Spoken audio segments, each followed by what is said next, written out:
Austin, we host a weekly AI podcast. One of the biggest questions that we get is, are AI stocks in a bubble or is this the first inning? Can you break down the key points for both of these arguments? Yeah, absolutely. It's hard to know who's right here, but let's look at the case to be made for each side.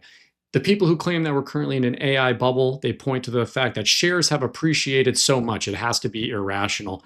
They say that companies are investing money faster than their revenue growth, and at some point that has to stop. There's also been a couple choice studies out there, like one from MIT, that showed that 90% of AI projects are unprofitable for companies that implement it.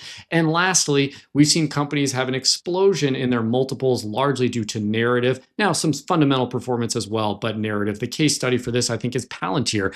This is a company that was trading for 7 times revenue in 2023. Now they're up to 126 times revenue. So the bubble crowd would say narrative, spending faster than revenue growth, and they would point to some of these factors here. The camp that says we are in the first inning says this is largely a cash flow funded cycle so far. Debt hasn't even started to enter the picture.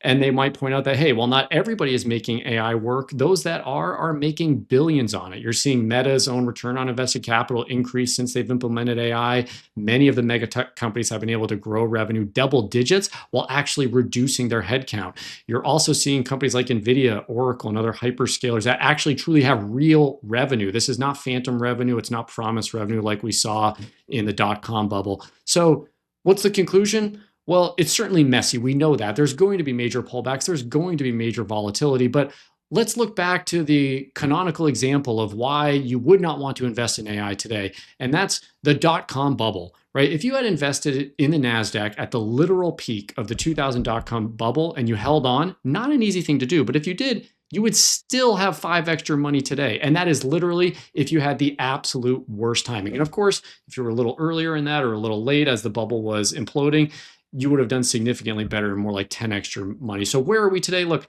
I say we're not in a bubble or the first inning. This might not be the first inning anymore, but you still want exposure to AI for the long run. And I think if you want some of our top picks, you should listen to the AI Investor Podcast by 24/7 Wall Street and see where you've invested $500,000 of your own money in this space.